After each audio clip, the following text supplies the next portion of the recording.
Excel PU college ಗುರುವಾಯಿನಕೆರೆ, ಕರ್ನಾಟಕದ number 1 PU college. Admissions open now. ಶಾಸಕರು ದೋಷಿ ಅಂತ ಈಗ ಕೋರ್ಟ್ ಹೇಳಿದೆ. ಕಾಂಗ್ರೆಸ್ ಪ್ರಭಾವಿ ನಾಯಕರಾಗಿದ್ದಂತ ವಿನಯ್ ಕುಲಕರ್ಣಿ ರಾಜ್ಯದ ಪಂಚಮಸಾಲಿ ಸಮುದಾಯದ ಪ್ರಮುಖ ಲೀಡರ್ ಆಗಿದ್ರು. ಶಾಸಕ ವಿನಯ್ ಕುಲಕರ್ಣಿಗೆ ಕ್ಷೇತ್ರದಲ್ಲಿ ಭಾರಿ ಜನಬೆಂಬಲ ಕೂಡ ಇತ್ತು. ಯೋಗೇಶ್ ಗೌಡ ಕೊಲೆ ಕೇಸ್ನಿಂದ ಪ್ರಭಾವದ ಮೇಲೆ ಈಗ ಮುಸ್ಕು ಸ್ವಲ್ಪ ಬೆಂಬಲ ಕಡಿಮೆ ಆಗ್ತಾ ಇದೆ. ಆರಂಭದಲ್ಲಿ ಇದು ರಾಜಕೀಯ ಷಡ್ಯಂತ್ರ ಎಂದಿದ್ರು ಜನ. ಈ ಕಾರಣಕ್ಕೆ ಕಳೆದ ವಿಧಾನಸಭೆ ಚುನಾವಣೆಯಲ್ಲಿ ಗೆಲುವನ್ನು ಸಾಧಿಸಿದ್ರು. 2018 ರಾಜ್ಯ ಸಾರ್ವತ್ರಿಕ ವಿಧಾನಸಭಾ ಕ್ಷೇತ್ರದ ಚುನಾವಣೆಯಲ್ಲಿ ವಿನಯ್ ಕುಲಕರ್ಣಿ ಸೋಲ್ಕೊಂಡಿದ್ರು. 2023ರಲ್ಲಿ ಅವರು ಗೆಲುವನ್ನು ಸಾಧಿಸಿದ್ರು. ಧಾರವಾಡ ಗ್ರಾಮೀಣ ಕ್ಷೇತ್ರಕ್ಕೆ ಬರದೇ ಇದ್ರೂ ಕೂಡ ವಿನಯ್ ಕುಲಕರ್ಣಿ ಗೆದ್ದಿದ್ರು. ಅದನ್ನು ನಾವು ಗಮನಿಸಬೇಕಾಗುತ್ತೆ. ಕೋರ್ಟ್ನ ತೀರ್ಪು ಬಂದ ನಂತರ ಬದಲಾಗುತ್ತಾ ಜನರ ಮನಸ್ಥಿತಿ ಅನ್ನೋ ಪ್ರಶ್ನೆ ಇದೀಗ ಎದುರಾಗಿದೆ. ಹೆಚ್ಚಿನ ಮಾಹಿತಿ ನೀಡ್ತಾರೆ ನಮ್ಮ ಪ್ರತಿನಿಧಿ ಮಂಜುನಾಥ್ ನೇರ ಸಂಪರ್ಕಕ್ಕೆ ಜಾಯ್ನ್ ಆಗಿದ್ದಾರೆ. ಮಂಜುನಾಥ್, ನೋಡಿ, 2013ರಿಂದ 2018 ತನಕ ವಿನಯ್ ಕುಲಕರ್ಣಿ ಶಾಸಕರಾಗಿದ್ರು. ಸಿದ್ದರಾಮಯ್ಯನ ಗೌರ್ಮೆಂಟ್ ಅಲ್ಲಿ ಮಂತ್ರಿ ಕೂಡ ಆಗಿದ್ರು. ಕೊಲೆಯ ಬಳಿಕ ಮಂತ್ರಿ ಸ್ಥಾನ ಹೋಗಿತ್ತು. ಬಟ್ 2018ರಲ್ಲಿ ಅವ್ರಿಗೆ ಸೋಲಾಗಿತ್ತು. ಈಗ ಮತ್ತೆ 2023ರಲ್ಲಿ ಗೆಲುವಾಗಿದೆ. ಅವರು ಹಾಲಿ ಶಾಸಕರು. ಈಗ ದೋಷಿ ಅಂತ ಕೋರ್ಟ್ ಹೇಳಿರೋದು ಅವರ ರಾಜಕೀಯ ಭವಿಷ್ಯದ ಮೇಲೆ ಬೀರುವಂಥ ಪರಿಣಾಮದ ಬಗ್ಗೆ ಸವಿವರಣೆಯನ್ನು ನೀಡೋದಾದ್ರೆ. ಮಧುಸೂದನ್, ಯೋಗೇಶ್ ಗೌಡ ಹತ್ಯೆ ಪ್ರಕರಣದಲ್ಲಿ ಪ್ರಮುಖ ಆರೋಪಿಯಾಗಿರುವಂಥ ವಿನಯ್ ಕುಲಕರ್ಣಿ ಮಾಜಿ ಸಚಿವರು, ಜೊತೆಗೆ ಹಾಲಿ ಧಾರವಾಡದ ಕ್ಷೇತ್ರದ ಶಾಸಕರಾಗಿ ಆಯ್ಕೆ ಆಗಿರೋದು. ಆದರೆ ಇಲ್ಲಿ ಪ್ರಮುಖವಾಗಿ ಈ ಒಂದು ಪ್ರಕರಣದಲ್ಲಿ ದೋಷಿ ಅಂತ ಹೇಳಿ ಘೋಷಣೆ ಮಾಡಿರುವ ಹಿನ್ನೆಲೆಯಲ್ಲಿ ತಮ್ಮ ಮುಂದಿನ ರಾಜಕೀಯ ಭವಿಷ್ಯ ಕೂಡ ಅತಂತ್ರದಲ್ಲಿರುವಂಥದ್ದು. ಯಾಕಂದರೆ ಕೋರ್ಟ್ ಒಂದು ವೇಳೆ ಶಿಕ್ಷೆಯನ್ನು ವಿಧಿಸಿದ್ರೆ ತಮ್ಮ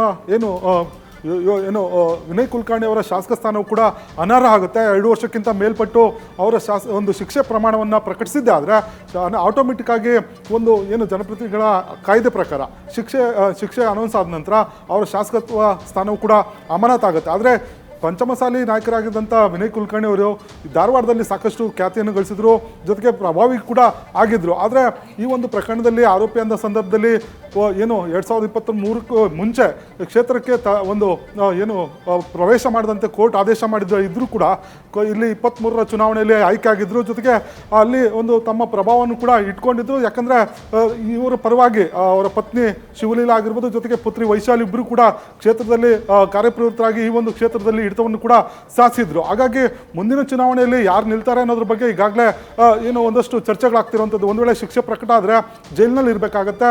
ಹಾಗಾಗಿ ಈ ಸಂದರ್ಭದಲ್ಲಿ ತಮ್ಮ ಮುಂದಿನ ತಮ್ಮ ಸ್ಥಾನವನ್ನು ಯಾರು ತುಂಬುತ್ತಾರೆ ಅನ್ನೋ ನಿಟ್ಟಿನಲ್ಲಿ ಈಗಾಗಲೇ ವಿನಯ್ ಕುಲಕರ್ಣಿ ಅವರು ಒಂದಷ್ಟು ಪ್ಲಾನ್ಗಳನ್ನು ಮಾಡಿಕೊಂಡು ಅವರ ಪತ್ನಿಗೆ ಒಳಚರಂಡಿ ಮಂಡಳಿಯ ಅಧ್ಯಕ್ಷೆಯನ್ನಾಗಿ ಮಾಡಿಸಿದ್ದಾರೆ. ಜೊತೆಗೆ ಪುತ್ರಿಯನ್ನು ಕೂಡ ಕ್ಷೇತ್ರದಲ್ಲಿ ಓಡಾಡಲಿಕ್ಕೆ ಬೇಕಾದಂಥ ಎಲ್ಲ ವ್ಯವಸ್ಥೆಯನ್ನು ಮಾಡಿ ಕ್ಷೇತ್ರದಲ್ಲಿ ಹಿಡಿತ ಸಾಧಿಸುವಂಥ ಕೆಲಸವನ್ನು ಮಾಡಿರುವಂಥ ಆ ಮುಖಾಂತರ ತಮ್ಮ ರಾಜಕೀಯ ಭವಿಷ್ಯವನ್ನು ತಮ್ಮ ಪತ್ನಿ ಅಥವಾ ಪುತ್ರಿ ಜವಾಬ್ದಾರಿಯನ್ನು ವಹಿಸ್ಕೋಬೇಕು ಆ ನಿಟ್ಟಿನಲ್ಲಿ ಬೇಕಾದಂಥ ತಯಾರಿಗಳನ್ನು ಮಾಡಿಕೊಂಡು ಈಗಾಗಲೇ ಅವರಿಗೂ ಕೂಡ ಒಂದಷ್ಟು ಸೂಚನೆಗಳನ್ನು ಕೂಡ ಕೊಟ್ಟಿರುವಂಥದ್ದು. ಆದರೆ ಜನರು ಇವರ ಮೇಲೆ ಸಾಕಷ್ಟು ವಿಶ್ವಾಸವನ್ನು ಇಟ್ಕೊಂಡಿದ್ರು.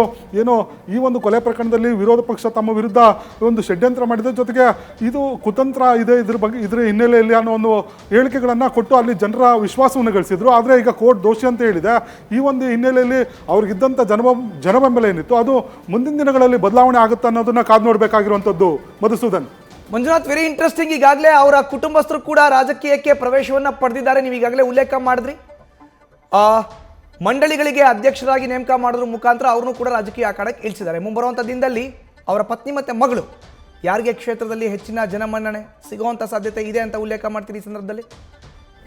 ಮಧುಸೂದನ್, 2028ಕ್ಕೆ ರಾಜ್ಯದಲ್ಲಿ ವಿಧಾನಸಭಾ ಚುನಾವಣೆ ನಡೆಯುತ್ತೆ. ಆ ಸಂದರ್ಭದಲ್ಲಿ ತಮ್ಮ ಪತ್ನಿ ಶಿವಲೀಲಾ ಅಥವಾ ತಮ್ಮ ಪುತ್ರಿ ಈ ಒಂದು ಕ್ಷೇತ್ರದಲ್ಲಿ ನಿಲ್ಲಬೇಕು ಅನ್ನೋದು ವಿನಯ್ ಕುಲಕರ್ಣಿ ಅವರ ಒಂದು ಭವಿಷ್ಯದ ಪ್ಲಾನ್ ಆಗಿರುವಂಥದ್ದು. ಆ ನಿಟ್ಟಿನಲ್ಲಿ ಈಗಾಗಲೇ ಇಬ್ಬರು ಕೂಡ ಕ್ಷೇತ್ರದಲ್ಲಿ ಕಾರ್ಯಪ್ರವೃತ್ತರಾಗಿದ್ದಾರೆ. ಜೊತೆಗೆ ಇಬ್ಬರು ಕೂಡ ಕ್ಷೇತ್ರದಲ್ಲಿ ಹಿಡಿತವನ್ನು ಸಾಧಿಸಿದ್ದಾರೆ. ಜೊತೆಗೆ ಜನರ ಸಂಪರ್ಕವನ್ನು ಕೂಡ ಸಾಧಿಸಿದ್ದಾರೆ. ಆದರೆ ಈ ಒಂದು ವಿನಯ್ ಕುಲಕರ್ಣಿ ಅವರು ಈ ರೀತಿ ಒಂದು ಕೊಲೆ ಪ್ರಕರಣದಲ್ಲಿ ಜೈಲಿಗೆ ಹೋದರೆ ಆದರೆ ಅವರ ಒಂದು ಜನರಲ್ಲಿ ಯಾವ ರೀತಿ ಭಾವನೆ ಬರುತ್ತೆ ಅನ್ನೋದು ಕೂಡ ಇಲ್ಲಿ ಪ್ರಶ್ನೆ ಆಗಿರುವಂಥದ್ದು. ಹಾಗಾಗಿ ಶಿವಲೀಲಾ ಅವರ ಪತ್ನಿ ವಿನಯ್ ಕುಲಕರ್ಣಿ ಅವರ ಪತ್ನಿ ಶಿವಲೀಲಾ ಆಗಿರ್ಬೋದು ಅಥವಾ ವೈಶಾಲಿ ಅವರು ಆಗಿರ್ಬೋದು, ಯಾರು ಪ್ರಬಲರಾಗಿ ಅವರು ಜನರ ವಿಶ್ವಾಸವನ್ನು ಗಳಿಸ್ತಾರೆ ಆ ಸಂದರ್ಭದಲ್ಲಿ ನೋಡಿ ಟಿಕೆಟ್ ಅನ್ನು ಪಡಿಬೋದು. ಅಥವಾ ಒಂದು ವೇಳೆ ಹೈಕೋರ್ಟ್ಗೆ ಹೋದ ಸಂದರ್ಭದಲ್ಲಿ ಅಥವಾ ಸುಪ್ರೀಂ ಕೋರ್ಟ್ಗೆ ಹೋಗಿ ಈ ಒಂದು ಶಿಕ್ಷೆಯನ್ನು ಅಮಾನತಿನಲ್ಲಿ ಇಟ್ಟಿದ್ರೆ ಆದರೆ ಮತ್ತೆ ಏನು ವಿನಯ್ ಕುಲಕರ್ಣಿ ಅವರು ವಾಪಸ್ ಚುನಾವಣೆಗೆ ಸ್ಪರ್ಧಿಸ್ಬೋದು. ಆದರೆ ಇದು ಇಲ್ಲಿ ಯಾವ ರೀತಿ ತೀರ್ಮಾನಗಳನ್ನು ಅಂದರೆ ತೆಗೆದುಕೊಂಡಿದ್ದಾರೆ ಅಂದರೆ ಯಾವುದೇ ಕಾರಣಕ್ಕೂ ಕ್ಷೇತ್ರದಲ್ಲಿ ತಮ್ಮ ಕುಟುಂಬದ ಹಿಡಿತ ತಪ್ಪಬಾರ್ದು, ಹಾಗಾಗಿ ಇಬ್ಬರು ಕೂಡ ಕ್ಷೇತ್ರದಲ್ಲಿ ಕೆಲಸ ಮಾಡಲಿ, ಯಾರು ಬೇಕಾದರೂ ನಿಲ್ಬೋದು, ಅಥವಾ ತಾವು ಕೂಡ ಅಂದರೆ ಸುಪ್ರೀಂ ಕೋರ್ಟ್ ಅಥವಾ ಹೈಕೋರ್ಟ್ನಲ್ಲಿ ಈ ಒಂದು ಶಿಕ್ಷೆಗೆ ತಡೆ ನೀಡಿದ್ದೆ ಆದರೆ ನಾನು ಕೂಡ ಸ್ಪರ್ಧೆ ಮಾಡ್ಬೋದು, ಹಾಗಾಗಿ ಕ್ಷೇತ್ರದಲ್ಲಿ ಯಾವುದೇ ರೀತಿಯ ಗೊಂದಲ ಆಗಬಾರ್ದು, ತಮ್ಮ ಕುಟುಂಬದ ಹಿಡಿತ ಇರಲಿ ಅನ್ನೋ ನಿಟ್ಟಿನಲ್ಲಿ ಇಬ್ಬರಿಗೂ ಕೂಡ ಜವಾಬ್ದಾರಿ ಕೊಟ್ಟಿದ್ದಾರೆ. ಆದರೆ ಮುಂದೆ ಯಾವ ರೀತಿ ತೀರ್ಮಾನ ತೆಗೆದುಕೊಳ್ತಾರೆ ಅನ್ನೋದನ್ನ ಕಾದು ನೋಡಬೇಕಾಗಿರುವಂಥದ್ದು. ಮಧುಸೂದನ್, ಧನ್ಯವಾದ ಮಂಜುನಾಥ್ ನಿಮ್ಮ ಮಾಹಿತಿಗೆ. ನ್ಯೂಸ್ ಫಸ್ಟ್ ನಿರ್ಭೀತಿಯಿಂದ ನಿಮ್ಮ ಪರವಾಗಿ.